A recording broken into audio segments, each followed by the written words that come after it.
Lieutenant colonel অবসরপ্রাপ্ত শরীফুল হক ডালিম রচিত আমি মেজর ডালিম বই থেকে আজ পাঠ করছি প্রথম পর্ব। মেজর ডালিম, বাংলাদেশের ইতিহাসের না বলা সত্যকে জানুন। ডালিম বলছি, অসীম শ্রদ্ধা এবং প্রত্যয়ের সাথে এই ওয়েবসাইট বর্তমান এবং ভবিষ্যৎ প্রজন্মের তাদেরকে উৎসর্গ করলাম যার স্বাধীনতা, সত্য, ন্যায় এবং অধিকারের জন্য সংগ্রাম করার সাহস রাখবেন।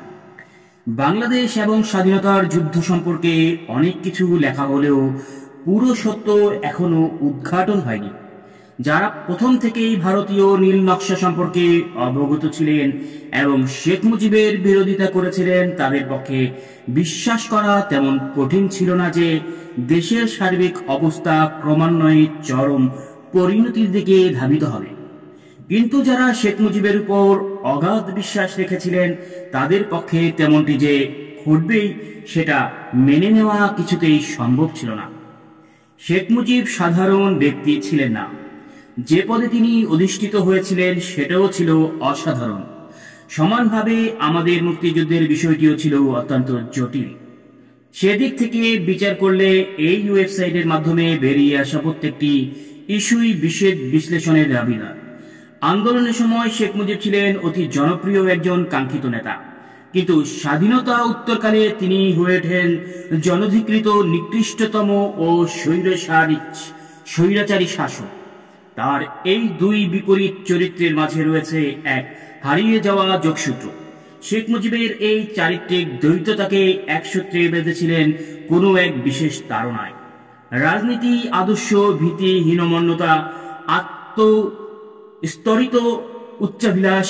পাঠক বিষয়টিকে কিভাবে দেখবেন তার উপরে নির্ভর করবে এর জবাব। ওয়েবসাইটের বিষয়বস্তুগুলো ওই সমস্ত লোকদের জীবন থেকে নেওয়া যায় যারা নিষ্ক্রিয় নীরব দর্শক ছিলেন না। তারা সবাই ছিলেন স্বাধীনতা সংগ্রামে প্রত্যক্ষভাবে অংশগ্রহণকারী বীর মুক্তিযোদ্ধা। তখনকার ঘটনা প্রবাহ এবং পরবর্তীকালে স্বাধীন বাংলাদেশের রাজনীতির সাথেও তারা ছিলেন স্বাভাবিক, কারণ প্রত্যক্ষ অথবা পরোক্ষভাবে জড়িত। তাই যুক্তিসঙ্গত কারণেই মুক্তিযুদ্ধ এবং দেশে সম্পর্কে কর্তৃত্বের সাথে কথা বলার অধিকার রয়েছে তাদের।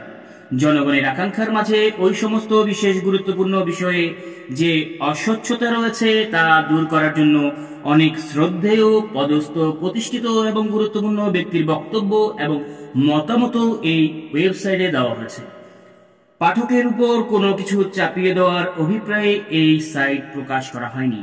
এর মূল লক্ষ্য হল পাঠকের জন্য কিছু চিন্তার খোরাক যোগানো, তথ্যবহুল ঘটনাসমূহের আলোকে তারা যেন সত্যকে খুঁজে বের করতে পারে। স্বাধীনতার রাজনীতির পরিণাম, স্বাধীনতার সংগ্রাম এবং আমাদের সিদ্ধান্ত। জাতীয়তাবাদী সংগ্রামের চূড়ান্ত পর্যায়ে শুরু হয়েছিল 1971-এর মুক্তিযুদ্ধ। এই অঘটন এড়ানো সম্ভব ছিল।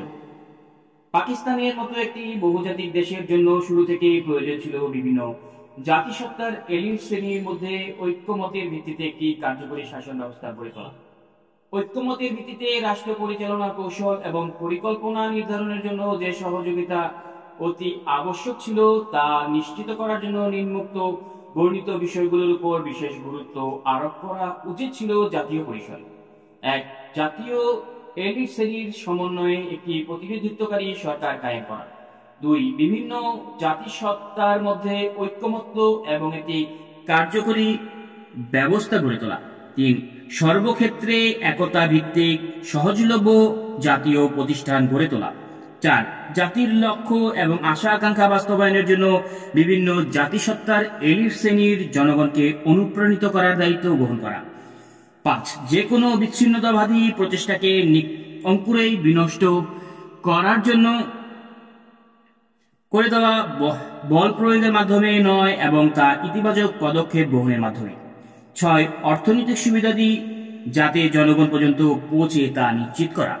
আধুনিকীকরণ এবং উন্নয়নের সুফল সমভাবে যাতে সব জাতিগোষ্ঠী উপভোগ করতে পারে তার ব্যবস্থা নিশ্চিত করা। জাতীয় এলিট শ্রেণী গোষ্ঠীর সকল বিভিন্ন জাতিগোষ্ঠীর জনগণের মাঝে জাতীয় সম্পদ ও সুবিধাদির সুষম বন্টন নিশ্চিত করা। এই ধরনের কৌশল এবং পরিকল্পনা সব সমস্যার সমাধান আবশ্যক ছিল না।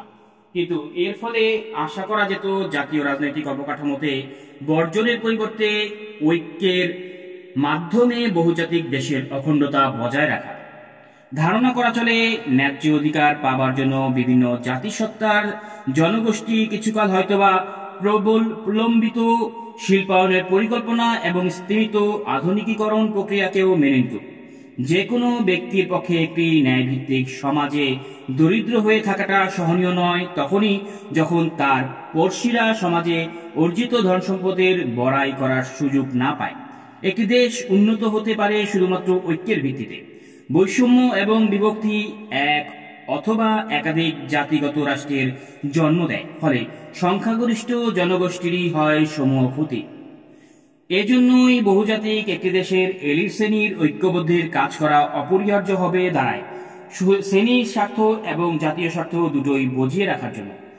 কোনো বিশেষ পর্যায়ে তারা অবশ্যই নিজ নিজ জাতি স্বার্থে একে অপরের সাথে দ্বন্দ্বে লিপ্ত হতে পারে, কিন্তু কোনোভাবেই তাদের একে অপরের সহ্য শক্তি এবং বোঝাপড়ার ক্ষমতার প্রতি সন্দেহ পোষণ করা উচিত নয়। তেমনটি হলে বিচ্ছিন্নবাদের বিপদসংকুল একতরফা রাস্তা অবশ্যই খুলে যাবে। তথাকথিত ইসলাম ও ইসলামী রাষ্ট্রের ধ্বংসধারী পাঞ্জাবি মুহাজের নিয়ন্ত্রিত কেন্দ্রীয় সরকার শুরু থেকে বাঙালিদের নিঃস্ব হীনমন্যতা এবং পশ্চাদমুখী জনগোষ্ঠী হিসাবে গণ্য করে আসছিলেন। তারা মনে করতেন বাঙালি জনগোষ্ঠী পশ্চিম পাকিস্তানের উপর একটি বোঝা স্বরূপ। তারা বিশ্বাস করতেন পাকিস্তানি জাতীয়তাবাদ এবং অর্থনৈতিক উন্নতির সাথে বাঙালির জাতিগত চেতনা এবং তাদের হিন্দুয়ানি মনোভাব সঙ্গতিপূর্ণ নয়। যাই হোক না কেন, একথা স্বীকার করার কোনো উপায় নেই যে আইয়ুব খানের প্রণীত অর্থনীতির ফলে পূর্ব পাকিস্তানে শিল্প উদ্যোগীর সংখ্যা তুলনামূলকভাবে বৃদ্ধি পায়, কিন্তু ওই সমস্ত উদীয়মান শিল্প উদ্যোগীরা সরকারি মদত ও পৃষ্ঠপোষকতায় বেড়ে ওঠা পাকিস্তানি শিল্পপতিদের সাথে প্রতিযোগিতায় টিকতে না পেরে বাঙালি জাতীয়তাবাদী রাজনীতিবিদ যারা আঞ্চলিক স্বায়ত্তশাসনের জন্য সংগ্রাম করেছিলেন তাদের সাথে হাত মিলান। সমস্ত বাঙালি শিল্পপতিরাই ইম্পোর্ট লাইসেন্স এবং বৈদেশিক মুদ্রার কোটা বাড়ানোর জন্য ওই আন্দোলনকে কেন্দ্রের উপর চাপ প্রয়োগকারী হাতিয়ার হিসেবে ব্যবহার করতে থাকে। শেষ পর্যায়ে আঞ্চলিক স্বায়ত্তশাসনের দাবি বাঙালি জাতির বিভিন্ন শ্রেণীকে একটি রাজনৈতিক প্ল্যাটফর্মে ঐক্যবদ্ধ করতে সক্ষম হয়। পশ্চিম পাকিস্তানি এলিট শাসক শ্রেণী অসঙ্গতভাবে তাদের বাঙালি দোসরদেরকে হীনমন্য, পশ্চাদমুখী এবং হিন্দু মনোভাবাপন্ন বলে চিহ্নিত করে। এই ধরনের মনোভাব বিচ্ছিন্নতাবাদী চেতনার উন্মেষ ঘটাতে বিশেষভাবে সাহায্য করে। তদুপরি শেখ মুজিবের বিচার দেশের নাজুক ঐক্যের উপরে চরম আঘাত। এখানে আবারও উল্লেখ করতে হয়, মুজিবের ৬ দফার কোনো নতুন কিছু ছিল না।